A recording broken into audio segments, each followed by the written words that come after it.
Let's begin with that ad right there. Is it appropriate for the president to be saying Democrats could be complicit in murder?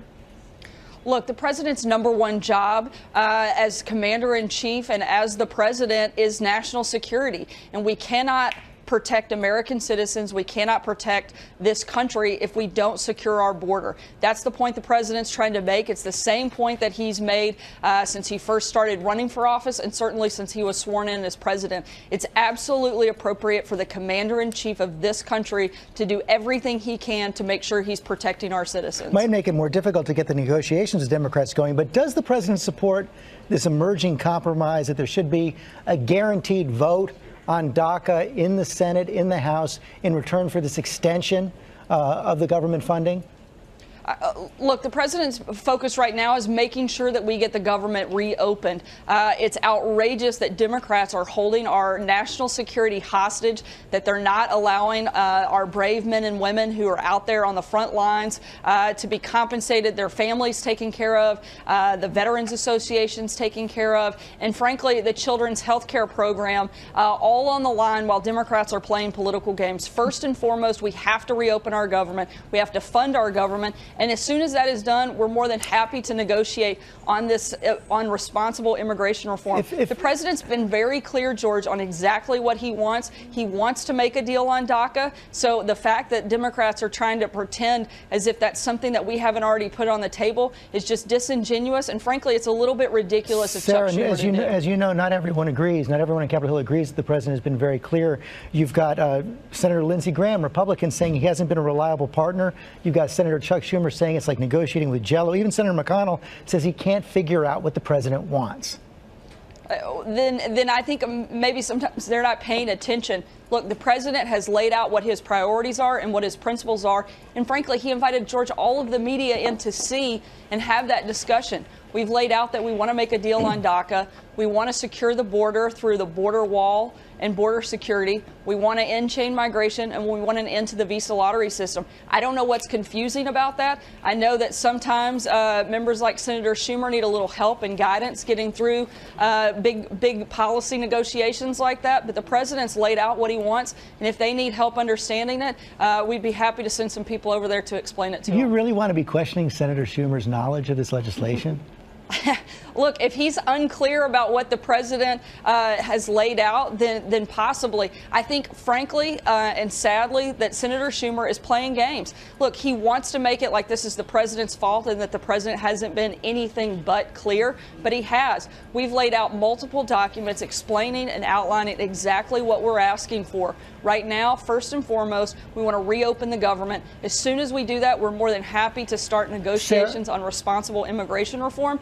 And the Republicans are the only ones that have laid that out and laid it out both in principle from the White House and in legislation by House Republicans. If the president's top priority is getting the government reopened, why not call everybody down to the White House today? Democrats, Republicans together in the Oval Office. Back when President Obama was in office, that's exactly what Donald Trump was calling on him to do. Look, and the president has been engaged. I think that different circumstances call for a different type of leadership. He's been incredibly engaged. He's been spent a lot of time on the phone discussing. No meetings with this those weekend, members. Sarah. He's had a lot of meetings internally with staff here at the White House, and they've been going back and forth with negotiations. The president has had, everybody wants to talk about the last 4 days, but George, this negotiation has been going on for several weeks, and the president has had multiple meetings over the course of that time, bringing in Republicans, Democrats, laying out what we want. The thing that I find so baffling is Democrats support everything in this piece of legislation. The fact that they won't simply vote for it to reopen our government, fund our military, protect the most vulnerable children is mind-boggling, I think, to everyone across this country. Sarah, we're just out of time. Do you think the government's going to open today? I sure hope so. Certainly for, again, the men and women of our great military, for the children across this country that are part of the CHIP program, and all of the various federal government employees. I hope that Democrats will stop playing games and come to the table and get serious about what they were elected to come here and do. Sarah Sanders, thanks for your time this morning. We are joined now by the #2 Democrat in the Senate, Senator Dick Durbin of Illinois. Thank you for joining us this morning, Senator. Well, you just heard Mark Short right there talking about that ad, not backing away from that ad from President Trump saying that Democrats are complicit, could be complicit in murder. I wish Mark would contact Ed Gillespie. He tried that theme in Virginia. It doesn't work. The American people are not going to accept the premise that immigrants are criminals and that we ought to deport the dreamers. You know, what it comes down to is we need a reasonable approach that is mindful of our national security, number one, but embraces a basic value in America. We are a diverse nation, a nation of immigrants, and we're proud of it. What about that deal that Senator Schumer reportedly offered to Senator Schumer reportedly offered to the president on Friday? Full funding of the border wall in return for no changes in chain migration, no changes in the visa lottery. You just heard Mark Short right there suggest that that wasn't good enough, that they needed changes in those other provisions. I can tell you, you can imagine the frustration of Senator Schumer, invited to the White House on Friday by the president for a luncheon that involved John Kelly and Mike Lynch of Senator Schumer's staff, Senator Schumer and the president. It went on for almost 2 hours, and there was a basic understanding at the end of it. It is true that Chuck Schumer made what I consider to be a bold and important concession and said, yes, we'll go forward with the wall as long as we do this in a responsible fashion. We had a substantial $20 billion? Well, I'm not going to quote numbers because I don't think that's my place to do it, but I can tell you it was a substantial commitment to the president. The president embraced it. And Chuck came back to the Hill. We sat down in his office, and I said, I think we're going to avoid this shutdown. I think we're ready to go. 2 hours later, a call from the White House says the deal's off. We're not going to stand by this at all. How can you negotiate with the president under those circumstances, where he agrees face-to-face to move forward with a certain path, and then within 2 hours calls back and pulls the plug? So where are things now? Is that the Democrats' bottom line? No changes in the chain migration, no changes in the lottery? Let me tell you, what I tried to do with Lindsey Graham and 4 other senators, 2 Democrats and 2 Republicans, was to put together a reasonable bipartisan compromise when it came to this issue. Remember, George, the issue of the Dreamers and DACA was created by President Trump on September 5th when he eliminated the program. It isn't as if we dreamed this up as something to insert in the conversation. They will start losing at $1,000 a day the protection these DACA young people had on March the 5th because of President Trump's decision. We're trying to meet the challenge he set us. He told us, I'm going to get rid of the executive order and now pass a law. That's what we're trying to do. But is it right to hold the government hostage? You heard Mark Short cite Senator Schumer. Here's what Senator Schumer said back in 2013 during the last government shutdown. It's sort of like this. Someone goes into your house, takes your wife and children hostage, and then says, let's negotiate over the price of your house. You know, we could do the same thing on immigration.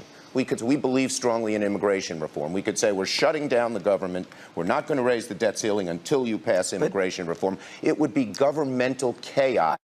So aren't you all creating chaos now? George, you've got to concede one thing, and that is the Republicans are in control of this government. They control the White House. They control the Senate. They control the House. By nominations sent to the court, they basically control the Supreme Court. We are in a minority position. The Republicans control what comes to the floor in both the House and the Senate. In the Senate, though, with the 60-vote margin, there's a need for bipartisanship. That's all we've asked for. Sit down at the table and let us work this out in a bipartisan fashion. That's what Lindsey Graham and I presented to the president on that infamous meeting on January the 11th. That's what Senator Schumer did on Friday, a bipartisan approach to solve this problem. We are still ready and willing to move forward in that spirit. And there are bipartisan talks going on right now around keeping the government open until February 8th in return, as I asked Mark Short about, in return for some kind of an implicit commitment that you'd get votes on your bipartisan deal in both the House and the Senate. Is that coming together?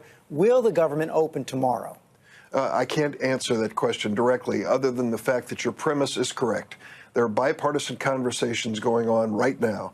I've met, as Senator Schumer has, with the leaders of those efforts, Democrats and Republicans, who are in good faith trying to find common ground and put this behind us. But at the end of the day, the president has to step up and lead in this situation. He has to be willing, as Chuck has said many times, to accept yes for an answer. That's been the breakdown problem we've had both on the DACA issue, which the president created, as well as the overall issues such as children's health insurance, community health care clinics, the funding for our military. All of these things require presidential leadership. It sounds like you don't think the president's in charge of his own government right now. I think he's in charge, but, you know, Chuck, you can't have an agreement at 2 o'clock and then a 4 o'clock phone call saying it's all off. And that's what happened this last Friday. Chuck Schumer went down there in good faith and made what I considered a significant concession to this president for this quixotic quest he has for this wall on the border of with Mexico. And despite that effort, 2 hours later, the president's people called back and said it's over. Finally, we have a new tweet from the president this morning, just out about in the last hour. Great to see how hard Republicans are fighting for our military and safety at the border. The Dems just want illegal immigrants to pour into our nation unchecked. If stalemate continues, Republicans should go to 51% nuclear option and vote on real long-term budget, no CRs. Your response? My response is this. When it comes down to it, Senator Claire McCaskill offered a unanimous consent request so that there would be no interruption, none whatsoever, in the payment of the men and women in the military in service to our country. Senator McConnell, the Republican Senate leader, objected. Now, that's a matter of record. So we don't want to in any way diminish our commitment to our troops, start to finish. And secondly, let's get this done on a bipartisan basis. We produced a bipartisan approach to many of these issues. If the president and the leaders in Congress will sit down with us, we can resolve this quickly. What about that nuclear option, doing away with the filibuster? Well, I can tell you that would be the end of the Senate as it was originally devised and created going back to our founding fathers.